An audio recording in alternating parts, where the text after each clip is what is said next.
And there's a free trial too if you want to. If you want to. Oh, okay. You can sign up for a free trial. Okay, we'll do that then. They've hired a lot of top writers from newspapers, from wherever, to cover in out of Denver. On the line with me here on Tri-City Sports Now, I'm Marky Billson, and she has just written Monday Night Football weekend, so like all day Sunday, and a lot of crew. I sat in on their production meetings on Sunday. I watched the game in the booth and in the production truck. I sat in on their rehearsals, all those sorts of things. So, I kind of was around them a lot. I talked to a lot of, producers, ESPN executives while he was a player. He was always the go-to guy. So people are complaining on the internet a lot.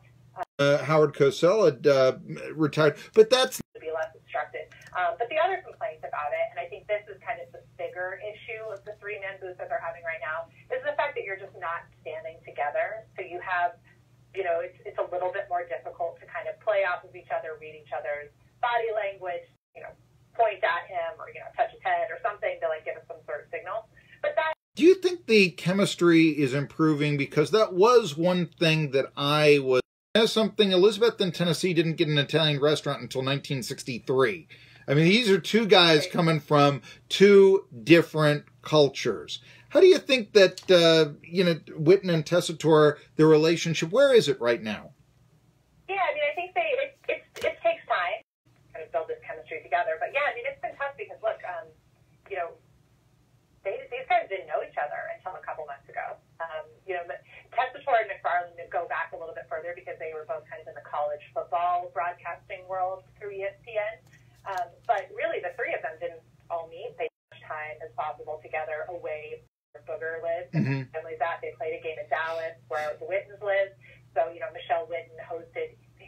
They thought there were like 70 people just over. She had them all at their house. It was like the entire extended crew and friends, and it was this huge dinner. McFarland threw a big dinner. They're having Lisa Salters, who is the fourth member of the crew, the one piece who carried over from previous years.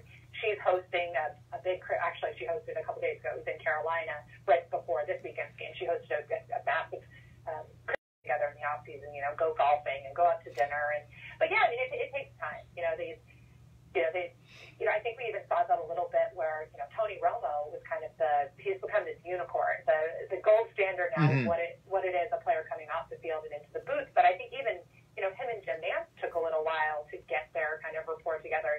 Jim Nantz and Nantz would need to give. So, I think it's going to take time. And I think I've seen it improve. But before I went to Seattle to spend the weekend with them, I watched and listened back to a lot of their broadcasts over the season, the Monday Night Football ones. And I saw significant differences between week 1 and week 10, 11, 12. But they were kind of subtle changes. And I think you could really only see it if you listen to them all back to back to back. I'm not sure if you're just listening every Monday night, you're necessarily noticing that. But I think the guys say that it's coming along, and really it's just going to take time. And I guess kind of like our... You've written, or you've said, Lindsay Johnson, you do think that ESPN is committed to this crew for 2019. Am I correct there?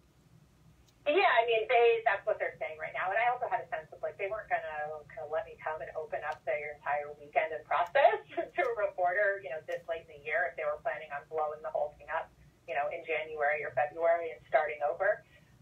So, yeah, I mean, I got the sense that they were committed to doing it longer term. I think it would be kind of embarrassing for them if they had to admit that it wasn't working. I think they are, some of those things that I mentioned, that they are happy with the game's biggest moments. They are happy with the ratings, and that they think that they can do a lot this offseason to help make a better product in 2019.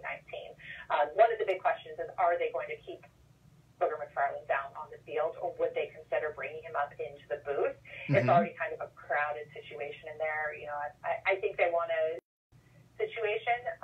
I'd also be curious to see if they stick with their same rules analyst. Jeff Triplett is the recently retired official who they brought into the booth, who, I'm not sure exactly how he's melding into that crew right now. But yeah, I mean, I think they are committed, but they want to do more to get Witten especially ready for 2019. And one of the kind of the more revealing moments of my reporting, and it's included in my story, is that one of the executives there pretty candidly said that they messed up and television. But in retrospect, they would have put him on SportsCenter. They would have put him on Get Up, the the morning show, or hits, regular hits with On the Trey Wingo's radio show, just to be practice being live on television and radio. Because while you might be used to kind of talking in a interview scrum setting, it's totally different when you have to be off the cuff. You have to be speaking in sound bites. Have the 30-second hits here and there. And so what we can expect is that we're going to see a lot of Jason Witten on our ESPN programming this offseason. Draft coverage, postseason coverage, all that sort of stuff. He's going to be getting a lot of live TV reps, from February through July before the next season of broadcast begins. That's intriguing because feature stories on Jason Witten when he was coming out of Tennessee, Lindsay Jones of The Athletic, but and I didn't get with him, boy, this is a very charismatic person. In fact, that's why I think he dropped down to the third round. People were suggesting he could be a first-round draft choice. But nevertheless, that was a good point right there. I mean, even in the TV ads that he did, it was the Geico cavemen who were talking. It wasn't so much Jason Witten, So that's a good point there about not getting so much camera time. I can see that right there. Anyway, Lindsay, I do want to, though, ask you, you mentioned ratings and, that they go, that they've been up, but doesn't that reflect what kind of a game that you have? I mean, last night, for instance, hey, Drew Brees, New Orleans Saints, Panthers still fighting for the playoffs. It wasn't a bad matchup, all things considered. Earlier on in the year, we had the Steelers against years ago, but Fitzmagic, is Ryan Fitzpatrick he going to take the Buccaneers to big things this year? Well, it didn't work out that way, but that was a storyline and a big one at the time and such. But how much of that is dependent on Monday night game? I guess the storyline is possibly Raiders' last game in Oakland. And frankly, unless you're from Oakland or in the stadium, I'm not sure that relates to TV. Is it about the matchup and less so the announcers ever since the days of Frank, Dandy Don, and Howard left? Yeah, I think a lot of it is.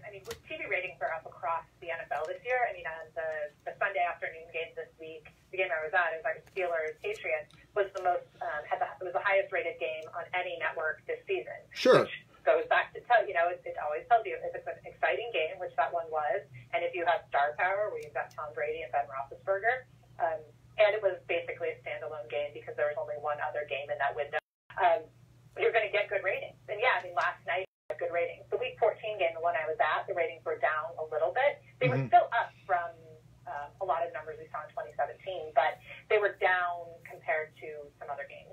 But last night's game got it was up 40%, it looks like, from the week, I'm looking at, it was up 40% from the Week 15 game last year. And that game, the Week 15 game last season was Falcons-Bucks, which was kind of not a super intriguing matchup, that time. So, so much of it is about the matchups. It's about the star players that are happening. But, they're saying, look, people are complaining, but people are still watching. And, people are watching a lot. Their best games have been really high. Last night's game rated really well. The Rams-Chiefs Monday night game was one of their highest rated games in years. But, a lot of it has to do with what's happening on the field. And I think, when I said that the Week 14 game, the one that I was at, the Seahawks-Vikings game, the ratings were down going into the fourth quarter. So, close. A lot of it is about what's actually happening on the field. And people don't really want to watch a 3-0 game where the offenses are playing really, really terribly. So, I think that's a lot to it. And I would expect that next week, the Week 16 Monday night game, the ratings will be down because the Broncos and Raiders are both bad, have nothing to play for, and it's on Christmas Eve. So I would imagine that a lot of people will be have much better things to do next Monday night than watch football. I want to ask a couple more questions of you, Lindsay Jones of The Athletic, who has just written a big piece on Monday Night Football, the future. Of course, Jason Witten, he's been criticized a lot. I think he came off as kind of a big lug to a lot of viewers early on in the season. But did his comments on Reuben Foster him to say?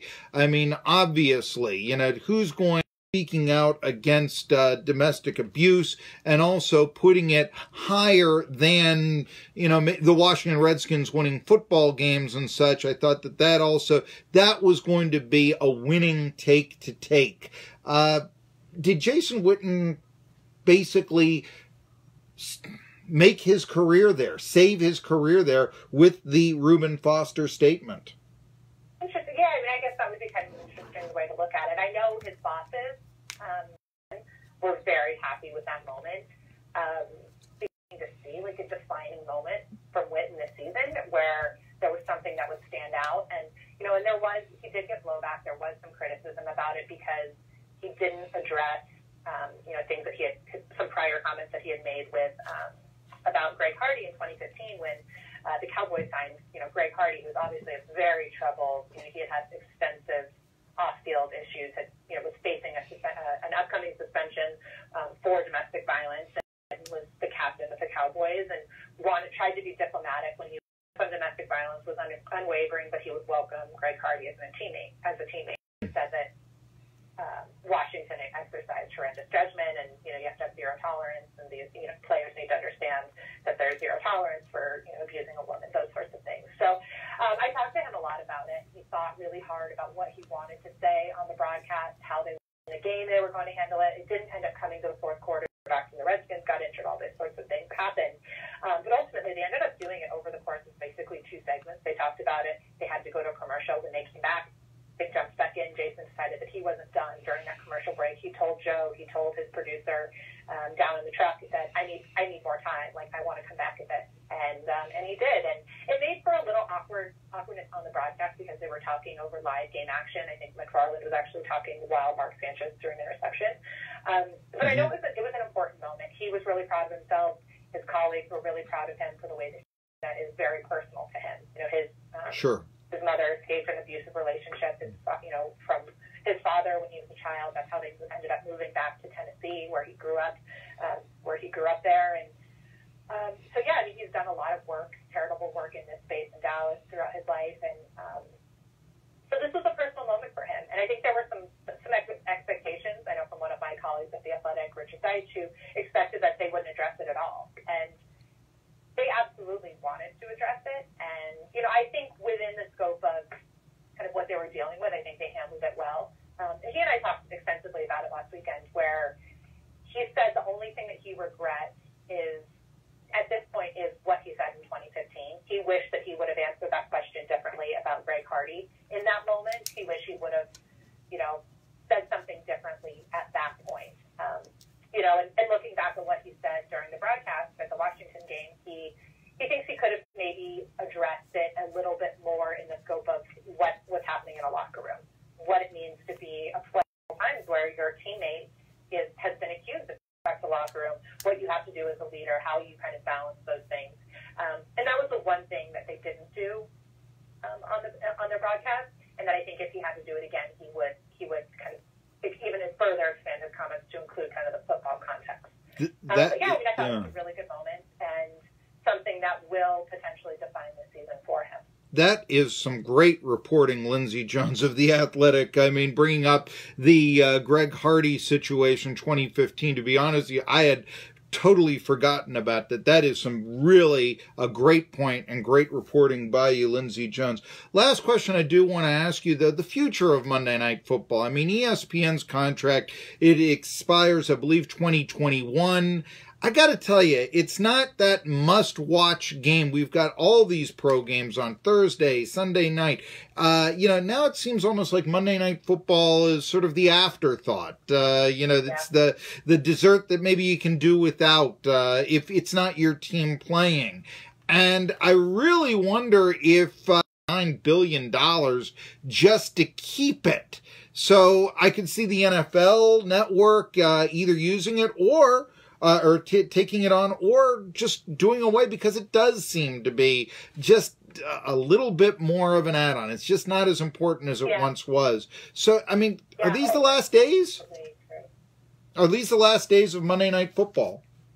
Yeah, I don't, I haven't asked those questions yet, but I think you raised some really good points because, look, when Monday Night Football did not exist, and Sunday